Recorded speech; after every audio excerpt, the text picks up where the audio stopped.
back to my channel. I'm Haripriya Thorat, currently in BMS second year student. Today we learn about very important Ayurvedic Dravya in Dravya Gun. It's a Gugul. Let's learn. The family of Gugul is Burseraceae and Latin name is Comnifora mucul. So उसके पर्याय नाम है कौशिक, देवदूत, पूर और महिषाक्ष. अब उसके हम टाइप्स देखेंगे. इसके 5 टाइप है भाव प्रकाश के अनुसार. वो है महिषाक्ष, महानील, कुमुद, कनक, पदम. और जो महिषाक्ष है, महिषाक्ष वो कृष्ण वर्ण का रहता है और मनुष्यों के लिए उपयोगी है. और जो कनक है वो पीत वर्ण रहता है, वो भी एक मनुष्य उपयोगी है.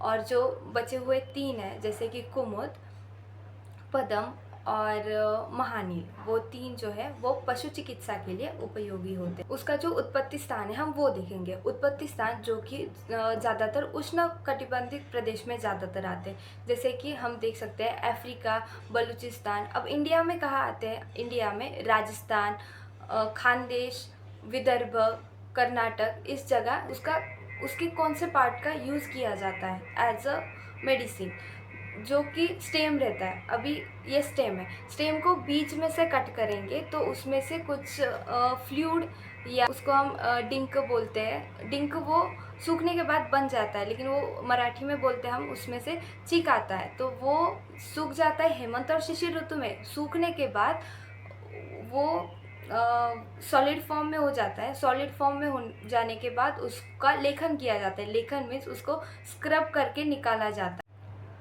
अब हम देखेंगे कि जो कि ग्राह्य गुगुल और अग्राह्य गुगुल कैसे पहचानेंगे. जो ग्राह्य गुगुल रहता है वो स्निग्ध रहता है, पिछल रहता है और उसका वर्ण की रसपंचक, रस, वीर्य, विपाक, गुण और उसके कार्य, उपयोग, वो सब. कटु तिक्त कषाय, उसका विपाक कटु आएगा. उसका जो वीर्य है वो उष्ण वीर्य आएगा और उसके जो गुण है वो है लघु, रुक्ष, सूक्ष्म, सुगंधी, सर. ये सब पुराने गुगुल के गुण हैं और नए गुगुल के गुण हैं पिछिल और स्निग्ध. अब हम देखेंगे उसके कार्य और उपयोग. जो कि गुगुल को हम एक लेप के सहायता से कौन से व्याधि के ऊपर उसकी चिकित्सा कर सकते हैं, जैसे कि आमवात, अपची, संधिवात, इसके ऊपर. और पेट से दे तो उसको हम विद्रधि, प्रमेह. और जो गुगुल का मेन मुख्य कार्य है वो है लेखन, संधि शुलग्न और संधि शोथग्न.